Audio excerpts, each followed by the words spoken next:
Hey guys, Tom Barclay here. Just got back from the Tottenham Hotspur Stadium after a very good win for Spurs over Bodo Glimt, 3-1.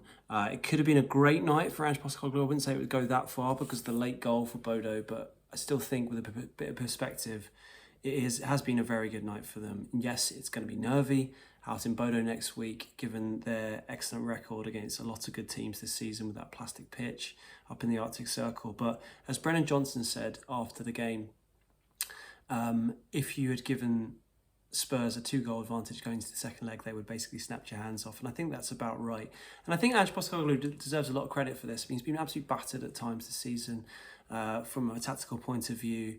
At times, massively justified really with some of the results they've had and the nightmare they have had in the league. But at the same time, I think you have to pay him his dues when it has gone well. And really, when it mattered most, on the precipice of making it to the first European final since obviously the Champions League back in 2019 and the first time in this competition since they won it back in '84. He got it spot on and he made some big calls. He made some absolutely big calls. I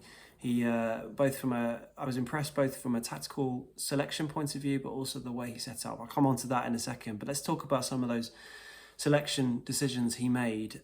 Three big choices in particular, two specifically very big. The first one was Yves Bissouma. So sadly, Lucas Bergvall tweaked his ankle in training yesterday and misses out. And just on that note, he was there at the game. You saw him in a protective boot on his right foot on crutches. It doesn't look good, let's be honest, at this stage with so little time left of the season. And was asked afterwards whether he thought Bergvall's season was over or not, and he said it was too early to assess, but it doesn't look good, to be honest. But I don't think I would have predicted that Bissouma was the man he would turn to at that point with no Bergvall, because he's absolutely plummeted down the midfield pecking order in recent months. He doesn't look like he trusts him, Ange, because of some of the performances he's had. When he has played, he's been hooked quite early. He's made mistakes. He just doesn't feel like a player that he can really trust. So to see him come in here was a big surprise. The other big call was playing Richarlison off the left. It was the first time he started wide left for Spurs since they beat Crystal Palace at Selhurst Park in October 2023. That is a long time ago. You might remember that game in particular. I certainly do because I was there. That was the final game in this amazing unbeaten 10-game start for Ange, where they actually went 5 points clear after that victory, because it was a Friday night game and obviously before the other teams had played that weekend. But it just at that point, it really felt like anything was possible under Ange and this team. A hell of a lot of water's gone under the bridge since then, and we all know what's happened since. But it speaks to how much Richarlison's been missed from availability points of view. And I've said consistently on here that even though I don't think he's technically the best player, he has been effective for Ange in particular when he has been fit. His goal return's not bad. He just seems to make things happen. Things seem to happen around him. Chances seem to happen around him. Even if he doesn't take them, it just sort of adds an extra threat. He's a bit of an agent of chaos at times. Anyway, he started on the left. And then the other one was Brennan Johnson starting on the right. Not so much the pick of him, but more to pick him over Kulusevski to start the game, I thought was a big call. And within 38 seconds, it paid off because all three of them were influential in this first goal from Brennan Johnson. Bissouma wins the ball off one of the Bodo players by being overpowering him. Basically, gives it back to Porro, sends in this wonderful cross. Richarlison heads it back across the 6-yard box, and there's Johnson to head home for what apparently was Spurs' first time they've scored in the first minute of a major European game since 1971 when Martin Peters scored. I learned that today. But it was a brilliant start. It was just what they needed. Johnson himself even talked about that after the game, how they felt with the way Bodo have been such a good team that they really needed a fast start, Spurs, to sort of really dampen the possibility of Bodo growing in confidence into the game. And that's exactly what they got. And I think, to be fair, the Spurs fans played a big part in it as well. The atmosphere at the Tottenham Hotspur Stadium tonight was absolutely rocking. I mean, it's been a long time since I've seen it like that, understandably so, given the fact that this season's been a disaster from the league and there's been a lot of apathy and there's almost been a sort of funereal feel about some of the games we've seen this season.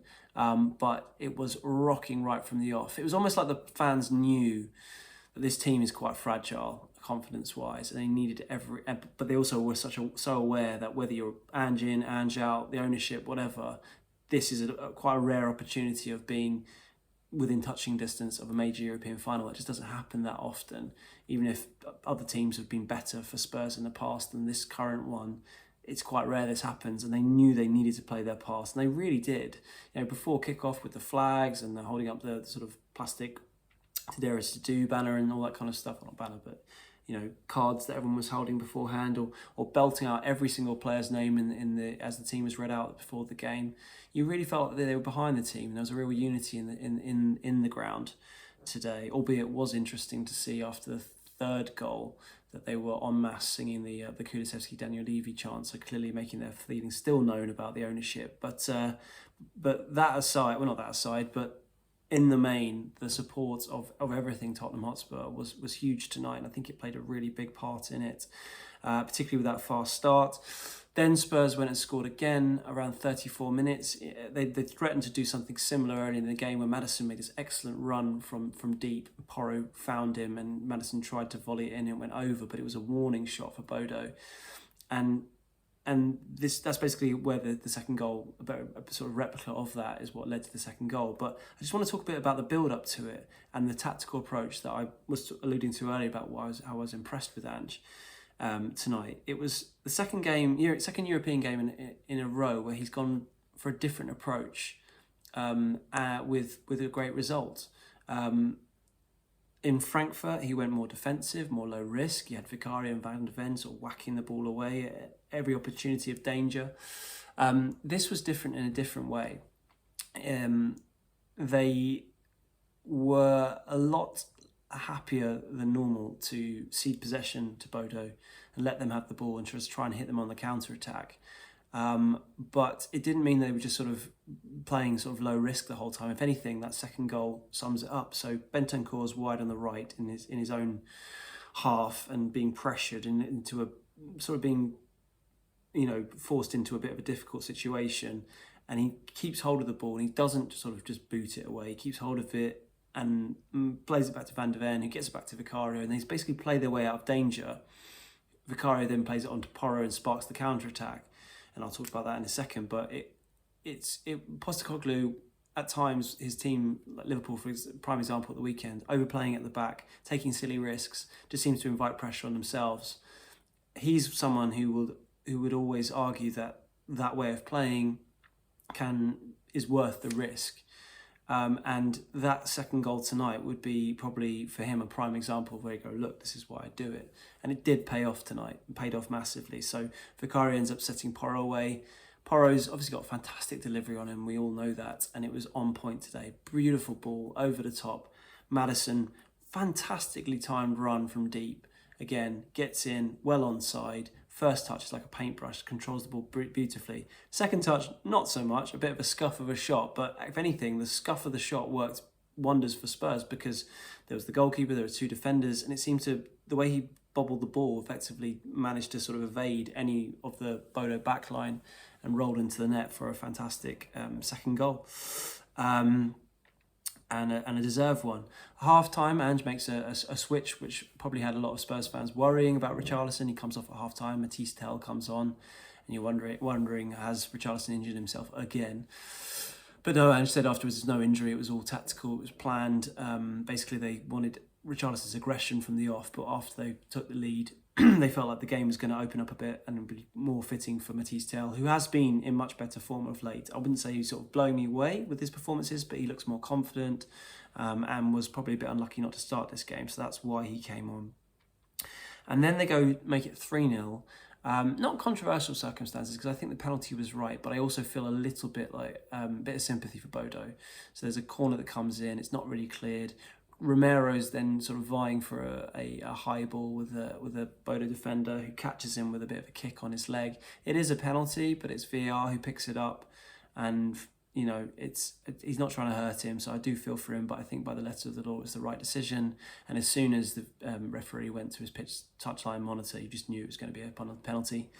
Maddison steps up, but ends up giving the ball to Dominic Solanke, who showed the same kind of ice cool composure as he did in Frankfurt when he scored that absolutely essential penalty out there too, and that was back then when he hadn't scored for ages. Similar type of penalty as well, stuttering run up, which always makes me worried, but he clearly knew what he was doing and sent the keeper the wrong way to make it 3-0. And at that point you thought, can this not get any better? Can they score a couple more or another one to really kill off this tie? But unfortunately there was another goal and it didn't go to them, it went to Bodo. It was their captain Saltness who had a shot that deflected off Bentancur and went in. And it sort of punctured the party atmosphere a little bit, and we'll definitely have Spurs fans, knowing this tie is not over, worrying massively, no doubt, about Bodo's excellent home record on that plastic pitch. And the fact that, Solanke and Maddison also sort of hobbled off. Maddison with a knee problem, Solanke with a quad issue. And said afterwards he felt like it wasn't too serious. I can pretty much guarantee you now neither will feature, I guess, against West Ham. I'd be really surprised given how the likes of Van der Ven and Romero have been kept in cotton wool for the European games, which is obviously the focus now. There's no point in risking them in a meaningless Premier League game at this point. But you've got to hope that they're going to be fit enough for that second leg. Same with Son, who was here, and there was some really nice video footage of him celebrating that Solanke penalty. Clearly sort of kicking every ball, no doubt be desperate to be involved in the second leg. But yeah, I mean, look, everyone knows Bodo. They've looked at their victories this season at home to Porto, beat Olympiacos 3-0, beat Lazio in the last round. They are imperious at home, where teams seem to struggle, and Spurs are going to have to manage that. And their history this season on a plastic pitch has not been great, with that Tamworth performance, which they did get over the line but had to go to extra time against a non-league side. So that's not ideal. But, they are in the box seat for this game. They are 2 goals up. They have a great chance of making the final of this competition for the first time since 1984. And I think Postecoglou deserves credit for it. As I said before, he's been lambasted at times this season. It's been fair at times, given some of the results, but you have to give him his dues the same way when it goes well. And I thought the big calls he made came off. And sort of finishing with his own comments, he said that irrespective of the surface, and he's well aware of the surface out there. I mean, remember, his Celtic side lost twice against Bodo back in 2022 in the Europa Conference League. He knows what his team is going to face. He thinks if they replicate what they did here and be as disciplined and organised, and they were, it's not often you say that about Spurs, out in Bodo, then they'll be very difficult to stop. And he really fancies this team's chances. He said that the scoreline didn't really reflect their dominance tonight. He was very praiseworthy of Bissouma and Bentancur. He thought was outstanding. Said that Bissouma has had an up and down season, but so have everyone, and he's never lost faith in him, which, to be honest, I thought he had. So that was interesting to hear. And he, just briefly on Bergvall, he said that it was too early to tell whether his season was over or not. I'm not sure if I mentioned that already. But just finally, to wrap it up, he was talking about the supporters and sort of hailing their impact that they had in this game and how behind the team they were and how much they added energy to the team. And I think that's really true. They did play a big part, and any fans who were there tonight can be proud of the way they sort of spurred the team on, really. I think they played a big role in it. As does Postecoglou. He deserves credit for tonight. But the only thing I would say is their own manager, Kjetil Knutsen, was sort of bigging up the importance of that late goal. He interestingly, he felt like he said that when the goal went in, that Spurs' energy sort of dropped, sort of hinting at a lack of confidence, and how his own team sort of energy grew, and he's going to use that energy in the second leg. So he's going to say that he needs to get his team sort of going, and if he's going to try and turn this around. But overall, I think Spurs, even though it wasn't perfect because of that late goal, they are in a really, really good position. Team deserve credit, manager deserves credit. Now they need to go and finish the job. Cheers, guys.